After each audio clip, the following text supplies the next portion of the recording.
प्यारे बच्चों नमस्कार। आज हम 10वीं की हिंदी पाठ्य पुस्तक क्षितिज भाग 2 के पाठ मानवीय करुणा की दिव्य चमक के बारे में पढ़ेंगे। इस पाठ को पढ़ने से पहले हम पाठ के लेखक सर्वेश्वर दयाल सक्सेना का जीवन परिचय जानेंगे। सर्वेश्वर दयाल सक्सेना, इनका जन्म सन 1927 में जिला बस्ती उत्तर प्रदेश में हुआ। उनकी उच्च शिक्षा इलाहाबाद विश्वविद्यालय से हुई। वे अध्यापक, आकाशवाणी में सहायक प्रोड्यूसर, दिनमान में उप संपादक और पराग के संपादक रहे। सन 1983 में उनका आकस्मिक निधन हो गया। सर्वेश्वर बहुमुखी प्रतिभा के साहित्यकार थे। वे कवि, कहानीकार, उपन्यासकार, निबंधकार और नाटककार थे। सर्वेश्वर की प्रमुख कृतियां हैं काठ की घंटियां, कुआनो नदी, जंगल का दर्द, खूंटियों पर टंगे लोग। ये सब उनके ही कविता संग्रह हैं। पागल कुत्तों का मसीहा, सोया हुआ जल, ये उनके उपन्यास हैं। लड़ाई उनका कहानी संग्रह है। बकरी उनका नाटक है। भौं भौं खौं खौं, बतूता का जूता, लाख की नाक, ये बाल साहित्य हैं। चर्चे और चरखे उनके लेखों का संग्रह है। खूंटियों पर टंगे लोग पर उन्हें साहित्य अकादमी पुरस्कार मिला। सर्वेश्वर की पहचान मध्यम वर्गीय आकांक्षाओं के लेखक के रूप में की जाती है। मध्यवर्गीय जीवन की महत्वाकांक्षाओं, सपनों, संघर्ष, शोषण, हताशा और कुंठा का चित्रण उनके साहित्य में मिलता है। सर्वेश्वर जी स्तंभकार थे और चर्चे और चरखे नाम से दिनमान में जो स्तंभ लिखते थे उसमें विभाग सच का ही साहस कहने का साहस दिखता था। उनकी अभिव्यक्ति में सहजता और स्वाभाविकता है। संस्मरण स्मृतियों से बनता है और स्मृतियों की विश्वसनीयता उसे महत्वपूर्ण बनाती है। फादर कामिल बुल्के पर लिखा गया सर्वेश्वर का यह संस्मरण इस कसौटी पर खरा उतरता है। अपने को भारतीय कहने वाले फादर बुल्के जन्मे तो बेल्जियम यूरोप के रैम्स चैपल शहर में, जो गिरजों, पादरियों, धर्मगुरुओं और संतों की भूमि कही जाती है, परंतु उन्होंने अपनी कर्मभूमि बनाया भारत को। फादर बुल्के एक सन्यासी थे, परंतु पारंपरिक अर्थ में नहीं। सर्वेश्वर का फादर बुल्के से अंतरंग संबंध था, जिसकी झलक हमें इस संस्मरण में मिलती है। लेखक का मानना है कि जब तक राम कथा है, इस विदेशी भारतीय साधु को याद किया जाएगा तथा उन्हें हिंदी भाषा और बोलियों के अगाध प्रेम का उदाहरण माना जाएगा। आइए अब हम पाठ की तरफ चलते हैं। मानवीय करुणा की दिव्य चमक। फादर को जहरबाद से नहीं मरना चाहिए था। जहरबाद गैंग्रीन या एक तरह का जहरीला और कष्टसाध्य फोड़ा होता है, जिसकी रगों में दूसरों के लिए मिठास भरे अमृत के अतिरिक्त और कुछ नहीं था। उसके लिए इस जहर का विधान क्यों हो? यह सवाल किस ईश्वर से पूछें? प्रभु की आस्था ही जिसका अस्तित्व था, वह देह की इस यातना की परीक्षा उम्र की आखिरी देहरी पर क्यों दे? एक लंबी पादरी के सफ़ेद चोंगे से ढकी आकृति सामने है। गोरा रंग, सफ़ेद झाई मारती भूरी दाढ़ी, नीली आँखें, बाहें खोल गले लगाने को आतुर। इतनी ममता, इतना अपनत्व इस साधु में अपने हर एक प्रियजन के लिए उमड़ता रहता है। मैं 35 साल से इसका साक्षी था, तब भी जब वह इलाहाबाद में थे और तब भी जब वह दिल्ली आते थे। आज उनकी बाहों का दबाव मैं अपनी छाती पर महसूस करता हूँ। यहाँ पर फादर कामिल बुल्के की मृत्यु के बाद की बात लेखक द्वारा याद की जा रही है और उनके बारे में बताया जा रहा है कि एक बड़े से फोड़े के कारण उनकी मृत्यु हुई और जो हमेशा लोगों के प्रति मिठास अपने मन में रखता था, उसकी मृत्यु इस प्रकार होगी ऐसा लेखक ने नहीं सोचा था। और फिर उनके बारे में लेखक यह बताता है कि एक लंबी पादरी के सफ़ेद चोंगे से ढकी आकृति सामने है। उनका रंग गोरा था और उनकी दाढ़ी भूरी थी, नीली आंखें थी और वो बाहें खोलकर हमेशा गले लगाने के लिए आतुर रहते थे। इतनी ममता, इतना अपनत्व इस साधु में अपने हर प्रियजन के लिए उमड़ता रहता था। मैं 35 साल से इसका साक्षी था। 35 साल से उनके प्रेम के लिए अपने आप को साक्षी मानते हैं। लेखक अपने आप को साक्षी मानता है और बताता है कि जब वो इलाहाबाद में थे या जब दिल्ली आते थे तो उनकी बाहों का दबाव मैं अपनी छाती पर महसूस करता हूँ, अर्थात उनका स्नेह मैं महसूस करता हूँ। फादर को याद करना एक उदास साथ संगीत को सुनने जैसा है। उनको देखना करुणा के निर्मल जल में स्नान करने जैसा था और उससे बात करना कर्म के संकल्प से भरना था। मुझे परिमल के वे दिन याद आते हैं जब हम सब एक पारिवारिक रिश्ते में बंधे जैसे थे, जिसके बड़े फादर बुल्के थे। हमारे हंसी मजाक में वह निर्लिप्त शामिल रहते, हमारी गोष्ठियों में वह गंभीर बहस करते, हमारी रचनाओं पर बेबाक राय और सुझाव देते और हमारे घरों के किसी भी उत्सव और संस्कार में वह बड़े भाई और पुरोहित जैसे खड़े हों हमें अपने आशीषों से भर देते। मुझे अपना बच्चा और फादर का उसके मुख में पहली बार अन्न डालना याद आता है और नीली आंखों की चमक में तैरता वात्सल्य भी, जैसे किसी ऊंचाई पर देवदारू की छाया में खड़े हों। लेखक यहाँ बताता है कि फादर कामिल बुल्के को याद करना एक उदास संगीत, शांत संगीत को सुनने जैसा है। उनको देखना करुणा के निर्मल जल में स्नान करने जैसा था। उनसे बात करना कर्म के संकल्प में भरता था। मुझे परिमल के वे दिन याद आते हैं। परिमल निराला के प्रसिद्ध काव्य संग्रह से प्रेरणा लेते हुए 10 दिसंबर 1944 को प्रयाग विश्वविद्यालय के साहित्यिक अभिरुचि रखने वाले कुछ उत्साही युवक मित्रों द्वारा परिमल समूह की स्थापना की गई। परिमल द्वारा अखिल भारतीय स्तर पर काव्य गोष्ठियाँ आयोजित की जाती थी, जिनमें कहानी, कविता, उपन्यास, नाटक आदि पर खुली आलोचना और उन्मुक्त बहस की जाती थी। परिमल का कार्यक्षेत्र इलाहाबाद था। जौनपुर, मुंबई, मथुरा, पटना, कटनी में भी इसकी शाखाएं रहीं। परिमल ने इलाहाबाद में साहित्य चिंतन के प्रति नए दृष्टिकोण का न केवल निर्माण किया बल्कि शहर के वातावरण को एक साहित्यिक संस्कार देने का प्रयास भी किया। तो यह रही परिमल की जानकारी। तो परिमल के वे दिन याद आते हैं जब हम एक पारिवारिक रिश्ते में बंधी जैसे थे, जिसके बड़े फादर बुल्के थे। हमारे हंसी मजाक में वह निर्लिप्त शामिल रहते। निर्लिप्त मतलब बिना लिप्त हुए वो शामिल रहते थे। हंसी मजाक नहीं करते थे लेकिन साथ में अवश्य रहते थे। हमारी गोष्ठियों में वह गंभीर बहस करते, हमारी रचनाओं पर बेबाक राय और सुझाव देते और हमारे घरों के किसी भी उत्सव और संस्कार में वह बड़े भाई और पुरोहित जैसे खड़े हो हमें अपने आशीषों से भर देते। मुझे अपना बच्चा और फादर का उसके मुख में पहली बार अन्न डालना याद आता है। अपने बच्चे के अन्नप्राशन संस्कार के बारे में बता रहे हैं लेखक कि वो अन्नप्राशन संस्कार के समय उपस्थित थे और पहली बार बच्चे के मुंह में उन्होंने अन्न डाला था और नीली आंखों की चमक में तैरता वात्सल्य भी, जैसे किसी ऊंचाई पर देवदारू की छाया में खड़े हों। और उनका जो आंखों में तैरता हुआ वात्सल्य था, वात्सल्य मतलब अपने बच्चे के प्रति प्रेम हो या अपनों के प्रति जो स्नेह हो, उस स्नेह को उन्होंने ऊंचाई पर खड़े देवदारू की छाया के समान बताया है।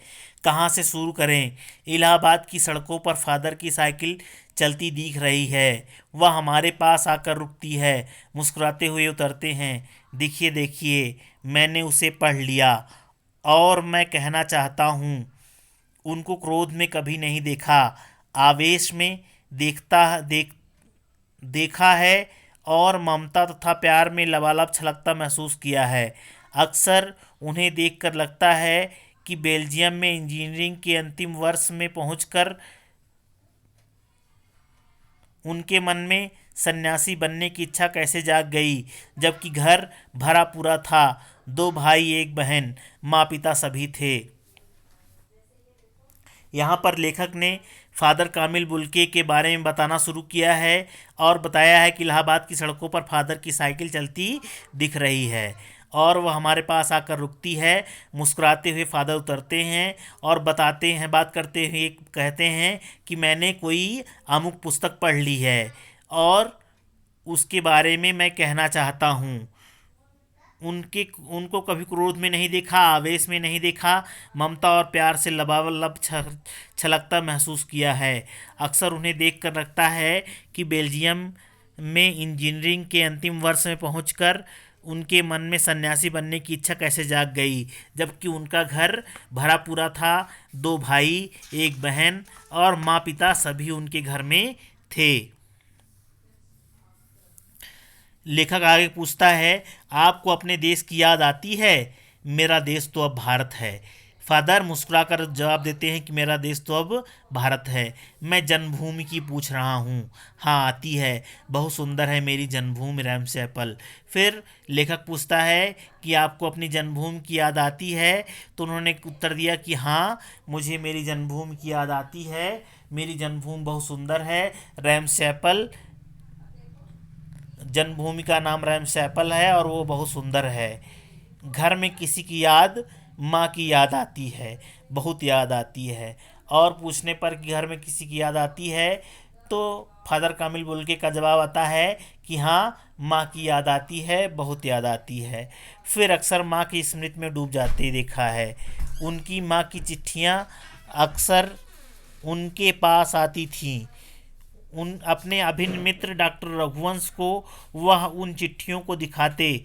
पिता और भाइयों के साथ बहुत लगाव मन में नहीं था। पिता व्यवसायी थे, एक भाई वहीं पादरी हो गया है, एक भाई काम करता है, उसका परिवार है। बहन सख्त और जिद्दी थी, बहुत देर से उसकी शादी की। फादर को एक आध बार उसकी शादी की चिंता व्यक्त करते उन दिनों देखा था। भारत में बस जाने के बाद 2 या 3 4 बार अपने परिवार से मिलने भारत से बेल्जियम गए थे। फिर आगे बता रहे हैं कि वह अपनी माँ की स्मृतियों में अक्सर डूब जाया करते थे और माँ की चिट्ठियाँ अक्सर उनके पास आया करती थी। उनके अभिन्न मित्र डॉक्टर रघुवंश को वह उन चिट्ठियों को दिखाया करते थे। फिर उनके परिवार के बारे में बता रहे हैं कि पिता व्यवसायी थे। पिता और भाइयों का बहुत लगाव उनके मन में नहीं था। एक भाई वहीं पादरी हो गया था चर्च में और एक भाई व्यापारी था, उसका परिवार भी था। बहन सख्त और जिद्दी थी, बहुत देर में उसकी शादी की। फादर को एक आध बार शादी की चिंता व्यक्त करते हुए भी देखा गया था और वो अपने परिवार से मिलने भारत से 2 या 3 बार बेल्जियम गए थे। लेकिन मैं तो सन्यासी हूँ, अब सब छोड़कर क्यों चले आए? प्रभु की इच्छा थी, वह बालकों की सी सरलता से मुस्कुराकर कहते। माँ ने बचपन में ही घोषित कर दिया था, लड़का हाथ से गया। और सचमुच इंजीनियरिंग के अंतिम वर्ष की पढ़ाई छोड़ फादर बुल्के सन्यासी होने जब धर्म गुरु के पास गए और कहा कि मैं सन्यास लेना चाहता हूँ, तब एक शर्त रखी। सन्यास लेते समय सन्यास चाहने वाला शर्त रख सकता है कि मैं भारत जाऊँगा। फिर फादर कामिल बुल्के के सन्यास लेने की घटना का यहाँ वर्णन किया गया है और इंजीनियरिंग के अंतिम वर्ष में उन्होंने पढ़ाई छोड़कर सन्यास ग्रहण कर लिया और सन्यास ग्रहण करते समय एक इच्छा रखी कि मैं भारत जाऊंगा। भारत जाने की बात क्यों उठी नहीं जानता, बस मन में यह था। फिर उनसे प्रश्न पूछा गया कि आप भारत जाने की इच्छा आपके मन में क्यों उठी, तो उन्होंने कहा कि यह नहीं जानता हूँ, बस मन में यह बात थी। उनकी शर्त मान ली गई और वह भारत आ गए। जिससे पहले जेसुइट संघ में 2 साल पादरियों के बीच धर्माचार्य की पढ़ाई की। फिर 9-10 वर्ष दार्जिलिंग में पढ़ते रहे। कोलकाता से बीए किया और फिर इलाहाबाद से एमए। उन दिनों डॉक्टर धीरेन्द्र वर्मा हिंदी विभाग के अध्यक्ष थे। शोध प्रबंध प्रयाग विश्वविद्यालय के हिंदी विभाग में रहकर 1950 में पूरा किया। रामकथा उत्पत्ति और विकास। परिमल में उसके अध्याय पढ़े गए। फादर ने मातरलिंग के प्रमुख प्रसिद्ध नाटक ब्लू बर्ड का रूपांतर भी किया नीलपंछी के नाम से। बाद में वे सेंट जेवियर्स कॉलेज रांची में हिंदी और संस्कृत विभाग के विभागाध्यक्ष हो गए और यहीं उन्होंने अपना प्रसिद्ध अंग्रेजी हिंदी कोश तैयार किया और बाइबिल का अनुवाद भी।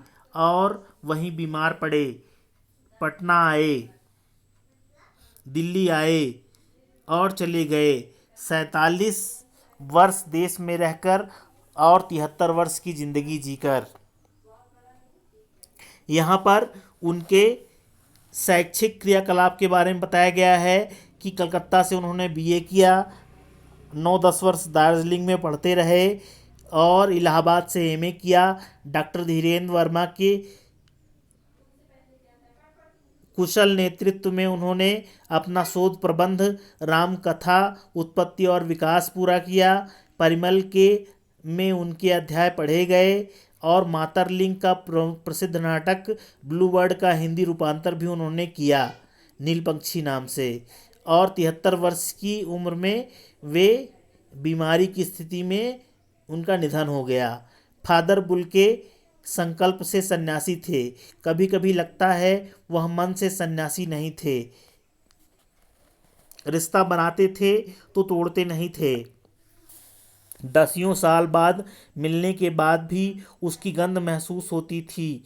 वह जब भी दिल्ली आते जरूर मिलते, खोजकर, समय निकालकर, गर्मी सर्दी बरसात झेल कर मिलते, चाहे 2 मिनट के लिए ही सही। यह कौन सन्यासी करता है। उनकी चिंता हिंदी को राष्ट्रभाषा के रूप में देखने की थी।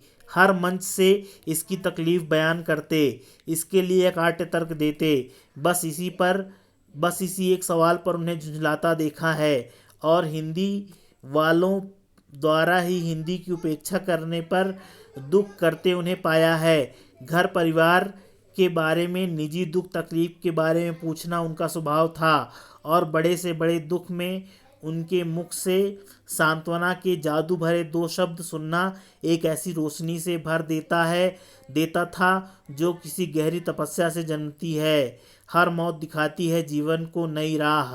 मुझे अपनी पत्नी और पुत्र की मृत्यु याद आ रही है और फादर के शब्दों से झरती विरल शांति भी। आगे यहाँ बताया गया है कि फादर कामिल बुल्के संकल्प से सन्यासी थे और कभी कभी लगता था कि वो मन से सन्यासी नहीं थे, क्योंकि जिससे वो स्नेह बनाते थे फिर उसका स्नेह वे जीवन भर निभाते थे और खोज कर मिलने आते थे। यह कौन सन्यासी करता है। और हिंदी को राष्ट्रभाषा के रूप में देखने की हर मंच से उसकी तकलीफ बयान करते थे और उसके लिए अकाट्य तर्क देते थे। बस इसी एक सवाल पर उन्हें झुंझलाते देखा है और हिंदी की दुख तकलीफ के बारे में पूछना उनका स्वभाव था और बड़े से बड़े दुख में उनके मुख से सांत्वना के जादू भरे 2 शब्द सुनना एक ऐसी रोशनी से भर देता था जो किसी गहरी तपस्या से जन्मती है। हर मौत दिखाती है जीवन को नई राह। यहाँ पर फादर बुल्के द्वारा दुख के समय में दी जाने वाली सांत्वना के बारे में बताया गया है और लेखक अपनी पत्नी और पुत्र की मृत्यु के बारे में बता रहा है कि उस समय फादर के द्वारा दी गई सांत्वना कैसे झरती विरल शांति के समान था। आज वह नहीं है, दिल्ली में बीमार रहे और पता नहीं चला। बाहें खोलकर इस बार उन्होंने गले नहीं लगाया। जब देखा तब वे बाहें दोनों हाथों की सूजी उंगलियों को उलझाए ताबूत में जिस्म पर पड़ी थी। जो शांति बरसती थी वह चेहरे पर थिर थी, तरलता जम गई थी। वह 18 अगस्त 1982 की सुबह 10 बजे का समय था। दिल्ली में कश्मीरी गेट के निकलसन कब्रगाह में उनका ताबूत एक छोटी सी नीली गाड़ी में से उतारा गया। कुछ पादरी, रघुवंश जी का बेटा, उनके परिजन राजेश्वर सिंह उसे उतार रहे थे। फिर उसे उठाकर एक लंबी सकरी उदास पेड़ों की घनी छाह वाली सड़क से कब्रगाह के आखिरी छोर तक ले जाया गया, जहां धरती की गोद में सुलाने के लिए कब्र अवाक मुंह खोले लेटी थी। ऊपर करील की घनी छाह थी और चारों ओर कब्रें और तेज धूप के वृत्त।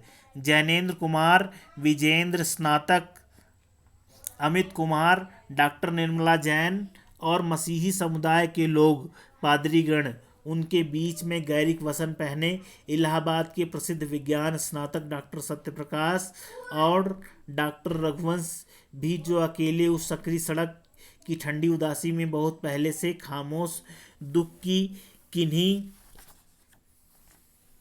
अपरिचित आहटों से दबे हुए थे, सिमट आए थे कब्र के चारों तरफ। यहाँ पर फादर कामिल बुल्के की मृत्यु के बाद उनके कब्र में दफनाए जाने के बारे में वर्णित किया गया है और यह बताया गया है कि कब्र में कैसे उनको दफनाया गया, कैसे मसीही अंदाज में, मसीही रीति से उनका अंतिम संस्कार किया गया।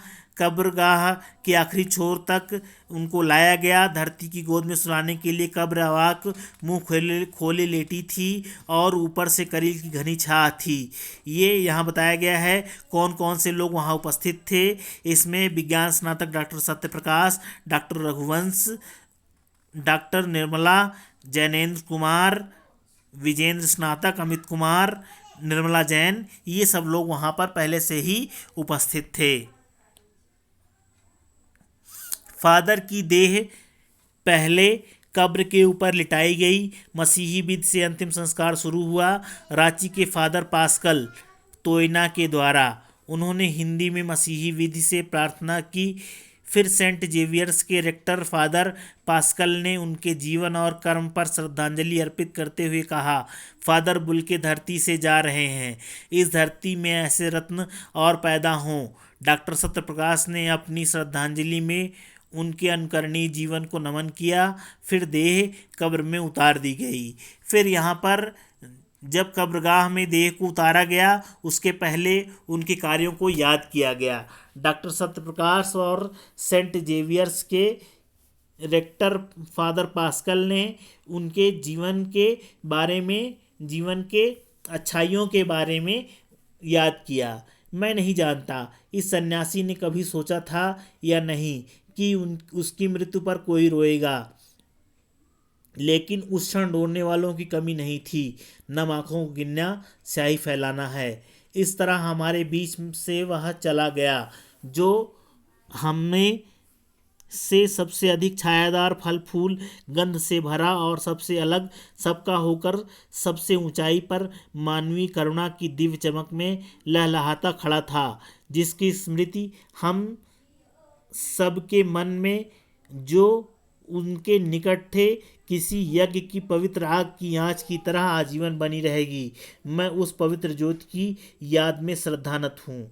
फिर फादर बुल्के की मृत्यु पर लेखक अपनी भाव संवेदना व्यक्त करते हुए कहता है कि मैं उस पवित्र ज्योति की याद में श्रद्धानत हूँ।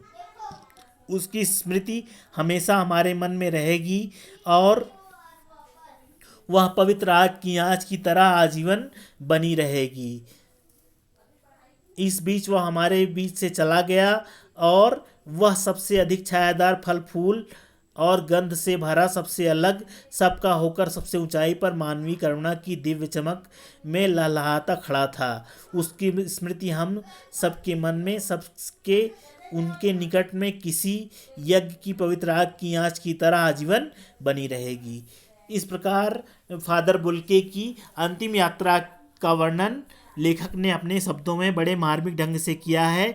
यह रहा आपका पाठ, जिसे अभी हमने देखा और इस पाठ के प्रश्नोत्तर के बारे में हम आगे देखेंगे। धन्यवाद।